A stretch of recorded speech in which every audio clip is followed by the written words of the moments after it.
Good morning, everybody. Welcome to Behind the Scenes at Your Teen. It's President's Day. I hope you're all celebrating responsibly. Don't go crazy. I know you're tempted to, but you gotta keep a lid on it, people.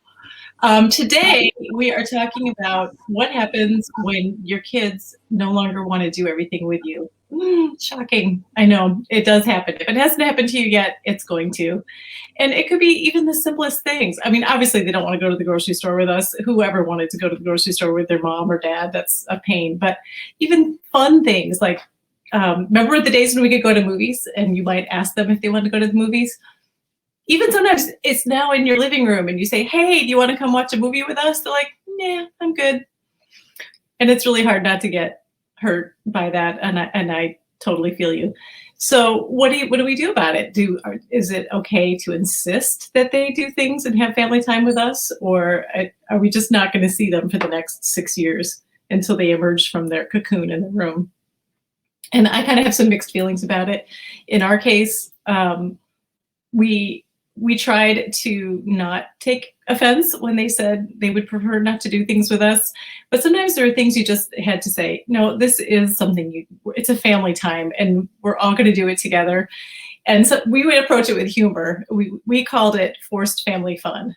We'd say, guess what? Today we're having forced family fun and we're all going on a 20-minute hike and you don't have to love it, but we're going to do it. And there would be a lot of, but I would say most of the time, by the time we were done, they were kind of happy they'd come. Will they admit that? Never. They will never tell you, gosh, I'm glad I did it.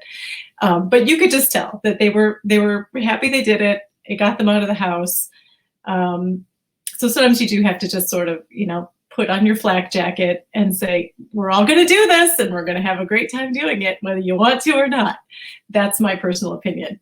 I am going to send this over. Oh, Sharon, I have a student who wants to respond. Jump into the fray, Sharon. It's up to you. Teacher, can I go? I actually have to explain that I just saw the plumber pull up, and the plumber was supposed to be here in 25 minutes, and they're here to work on my boiler, and heat's important, so I may have to duck out. But I do have something to say about this, and I think it's actually funny because now that we're in quarantine, basically, my teenager, my eldest especially, has had to come up with creative new ways to rebuff the rest of us because we're all together anyway. So now instead of just not going along with us somewhere, he has to refuse to do things. He doesn't, we tease him about it and he says, oh, I'm a teenager, and he knows he's doing it. But our family goes to church every week, or we used to go to church every week. And now we have to do it on the computer. So he'll say, I'm not coming. I'm not doing it with you. And he's not actually even saying, I don't want to go to church. He's saying, I'm going to do it on my own. And I'm going to go and look at a different church on the internet. And for the point of saying, I'm not going to do everything you say. I'm my own person. And it's just so silly, but we let that go.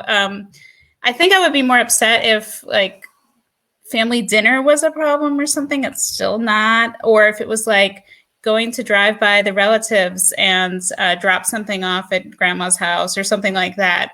Those things I would insist on, but silly things or I don't want to watch that movie, I'm okay with. All right, I'm going to mute myself and send it to Mindy, and I may have to depart. Thanks, Jen. Sharon. I always confuse Jen and Sharon. It's because of Coffee with Jen and Sharon. Jen always comes first. Sharon. Thank you. It's funny. The first thing that comes to mind for me is not so much not wanting to do things with the family, because like Sharon just said, major things, going to grandparents or family occasions, we would insist they would have to come. Little things, not a big deal. But what I distinctly remember is my youngest, and I think it's always the baby, at least it is with people I know, walk out of the blue, probably middle school, 8th grade, maybe 9th grade, walking into our rec center where we would go and work out or swim in the summer, do whatever, and him turning to me and saying, you're not walking in with me, are you? And that, it was just broke my heart. I think it was the first one of my 3 boys that ever said something, and I was in the parking lot going, no, it just, so the hurt, I think, is what I relate to with that, is when your kids don't want to do something with you. Yeah, with us, it was never a big deal whether to do something or not. It was that kind of stuff that you're not being embarrassed to be seen with me. So that's what hits me the most. And again, he didn't want it. It changed. Now he's happy to be seen with us, but as they grow up.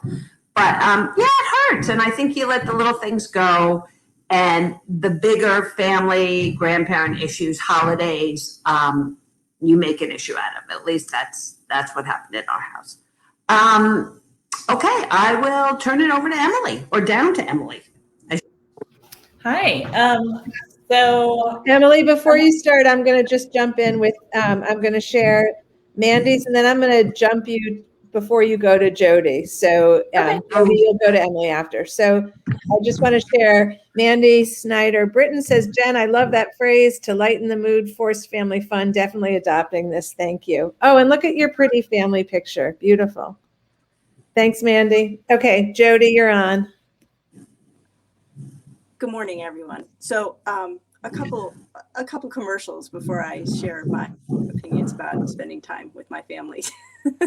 I may be one who doesn't want to spend time with my family as opposed to them not wanting to spend time with me. I prefer to have a different perspective. But first of all, Sharon just wrote a great article that's in the New York Times about parenting and getting how to raise capable kids. So if you haven't had a chance to see it, it's really great.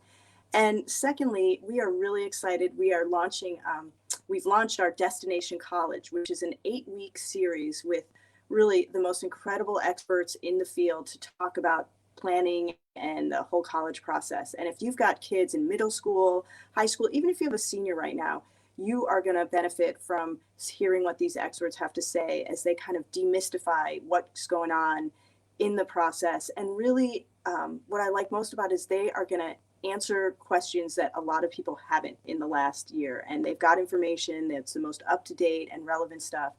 And so I highly recommend it. I think Jessica's putting it, or already put it, in the comments. And if you have any questions, feel free to email editor@yourteenmag.com. But we are really excited about this. We've been working hard, but we're really excited because we think it's going to kind of really de-escalate a lot of the stress that we're all feeling, especially this year with things being uncertain. And, college is a big deal. So I think it's nice to have as much information as possible. So anyway, all right. So back to when your kids don't want to do things with you. I have one funny story. I think I've mentioned that I was a teacher, and when my oldest son was coming into his freshman year at the school where I worked, he is not one to share a lot about how he feels, but he was really miserable and at the table and just like this. It's like, oh, Mom. I'm like, what? And he said, I can't believe you're going to be at my school. And I just looked at him and I like tried not to laugh. I'm like, honey, like, I got to tell you something, like, you're actually going to be at my school. And we had this like kind of funny little giggle over it. But as it happened, as luck would have it, for maybe over the course of his time at the high school, I actually taught his grade twice. And I ended up teaching most of his really good friends, either as freshmen or juniors. And freshman year, he would never come into the class. Well, even after school, like if he was waiting for a ride home, that he'd show up, but it would be at the last minute. And meanwhile, his friends would be hanging out. It was so, and by junior year, he would actually go to the bathroom in one class to come visit in my class. So we kind of learned how to, coexist. And, it was just kind of a funny little thing about your kids, not wanting to be with you. And Mindy, ironically, my youngest one was in and out of my class nonstop all the time. Like, it never bothered her, but, a different thing. But, about your kids not wanting to do things, I think what it's already been said, like, holding firm on the things that are really important. And that's a little bit harder to decide now in our twilight zone of, existence. But I also just would like to put this caveat out there that if you are going to bring your kids, manage your expectations. This past summer, I had really, I don't I don't leave my house much. I don't leave my neighborhood. I'm usually pretty happy, but for some reason I've gotten in my head that I wanted to go visit this beach that I had not been here. I've lived here a long time and hadn't been. And I got all excited. I'm like, we should all go and this and that. And nobody wanted to go. And finally my daughter's like, okay, I'll go, but we're going to bring the dog. And this is a dog that we fostered who's 85 pounds and she's, not that well trained and certainly not seaworthy. And so I was like, I don't want to take that. We got in this little fisticuffs, but in the long run, I had to change my expectations from spending, a few hours at the beach, walking, maybe swimming, to a 45-minute trip where we went there. We had to drag the dog down to see if she would swim in the water. And then we had to leave right away because she was trying to chase the birds. So, you get what you ask for, and everybody had a delightful time and we had a lot of laughs over it. And, but again, it wasn't what I expected. It wasn't what I really wanted, but it turned out to be, a good family adventure. So that's just the one little plug I would put out there that, sometimes if you're going to bring your family along, it will be different than what you, what you were thinking it was going to be. All right, back to Emily. Good morning. So I have a couple thoughts as well. I agree with everything that everyone else has said already, but I think the thing that really struck me with my oldest was that there used to be, if there was an invitation or opportunity to go to an amusement park or a concert, those were kind of like the two holdouts. And then at some point it was like, no, I don't even want to ride from you. I really just want to be with my friends if I'm going to do those activities. So in anticipation of that and one of my kids just has different interests, but my daughter would have loved to do those things as well. We had all these plans for 2020 because it was it's her eighth grade year. And I thought, okay, this is it. After this, she's really going to be wanting to do more of this with her friends. But sadly, those did not come to pass, but that's all right. We found other things to do. I think if you have something that you're going to insist on the kids doing with you, it's really good to give them a lot of notice. And to kind of also, I love the idea that I think, Sue, you mentioned someone posted in our parent group about giving your kids a pass or two a month or every 3 months or whatever you work out for your family, but just, and also yourself. We've gotten into this Sunday afternoons, we go golfing together as a family. And a few weeks ago, my dad was sick and I was like, I can't, I really need everyone else to leave the house and have 2 hours here alone. And so, we give ourselves that opportunity, I think, as adults all the time to change the plan, but sometimes we don't give our kids that same grace to have kind of an off day or just change the plan. So I guess those are my thoughts. Let's see, I'll turn it to Eka. Good morning. So I'm listening to all these stories and I'm like, I'm reliving it all.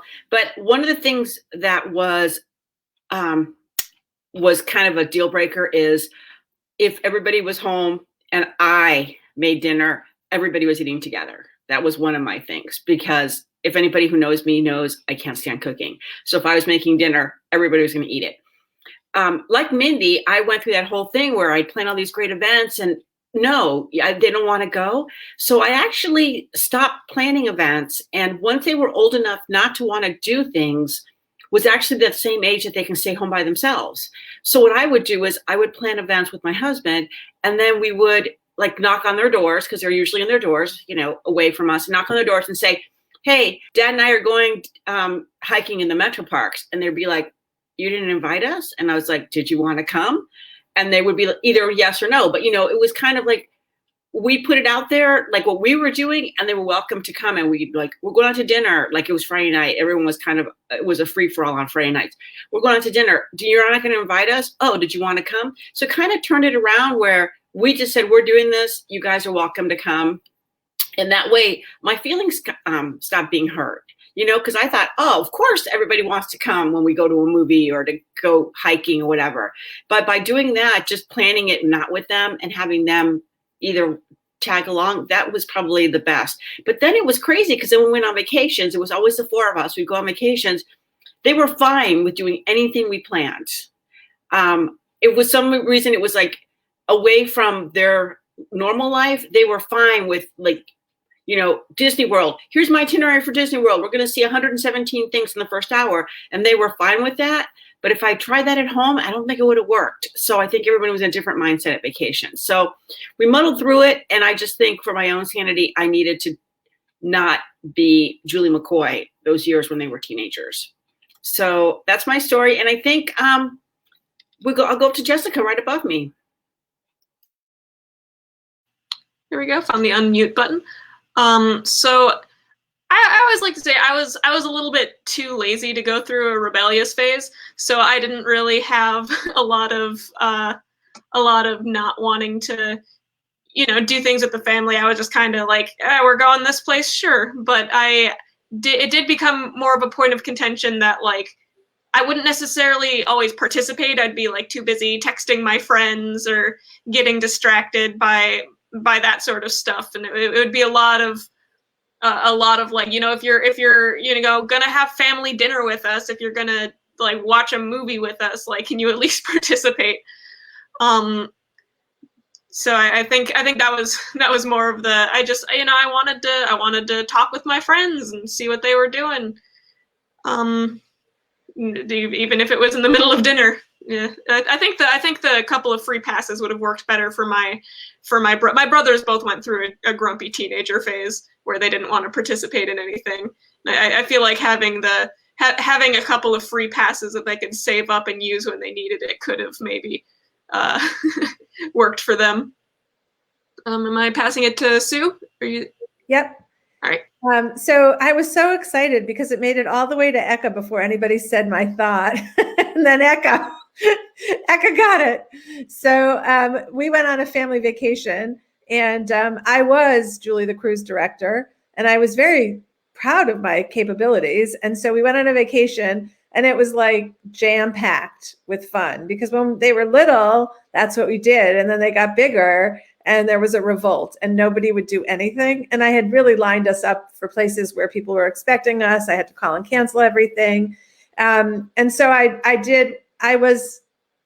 like to say I was purely hurt, but I actually turned that into being mad, and thought, well, this is not a good move going forward. So like Eka, I said to my husband, you and I are going to plan what we do, and then we'll see what happens with the kids. But it wasn't a ruse. It wasn't like, well, we'll plan it and then we'll trick them. It was really like, let's make this enjoyable for us.